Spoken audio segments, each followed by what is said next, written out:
Hey guys, I'm Sean Davies. It's an honour to be standing here tonight. It wasn't always like this. Saturday nights for me generally would be, say about 5 p.m, getting some gear, thinking about what I'm going to do tonight, start snorting it up, start smoking it, whatever, getting high.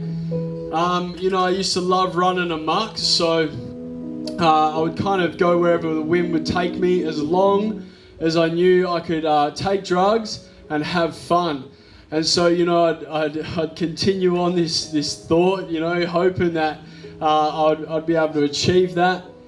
And I'd end up at a nightclub somewhere. I'd, be having a bit of fun, dancing maybe, getting some drinks, trying to chat up some girls or whatever. And you know what?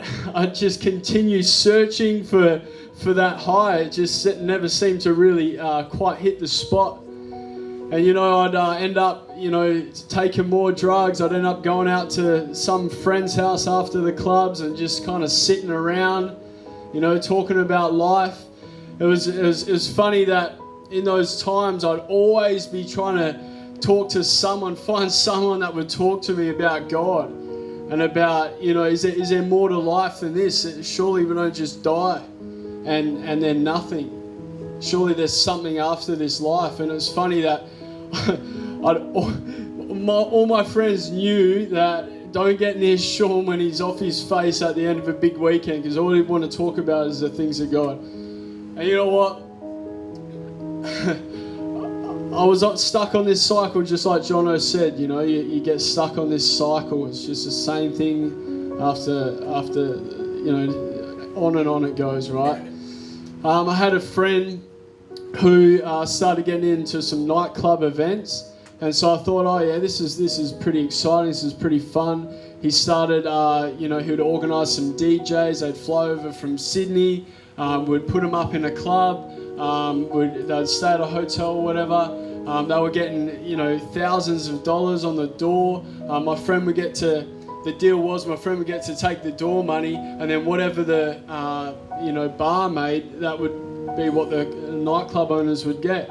And so, we thought this was great. So I remember one time I'm behind the DJ booth and I'm snorting a line of Coke, and I'm offering it to the roadies and whoever was there. And I thought, this is awesome fun. I just get to sit on the sidelines and take drugs and meet new people, and this is exciting. This is fun.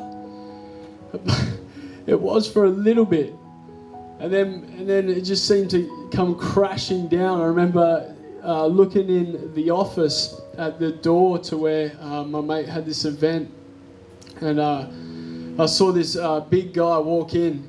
I later found out he's a bikie dude. He came in and just raided all the money that we'd made that night. It was probably thousands of dollars. And he just took it and walked off. And I said to the security, I'm like, aren't you going to do anything?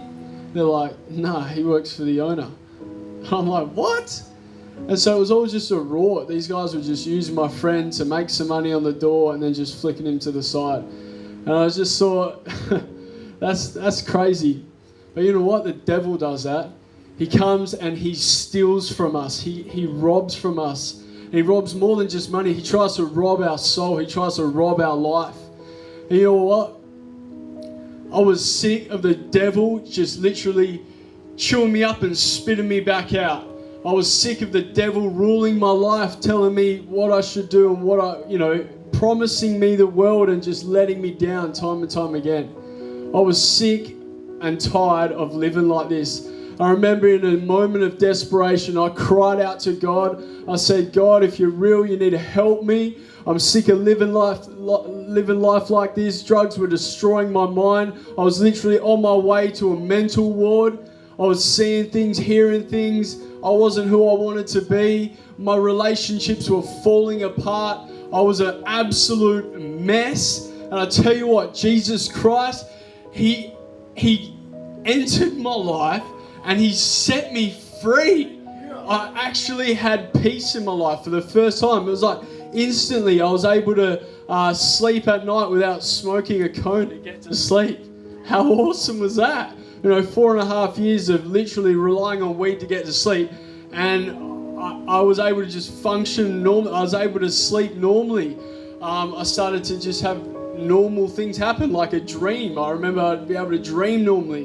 The voices went away, the seeing things, that disappeared. And I tell you what, living for Jesus just was awesome. It was better than any sort of, false promise of having a good time. I was actually having fun. I was actually meeting awesome people at church. I've been coming to this church for now over 5 years. I've been saved and in my right mind longer than I was running amok on ice. I tell you what, this is the real deal. Jesus Christ is the hope. He's the peace. He's absolutely everything you need. And you know what? He can set you free from your sin tonight. And best of all, heaven can be your home.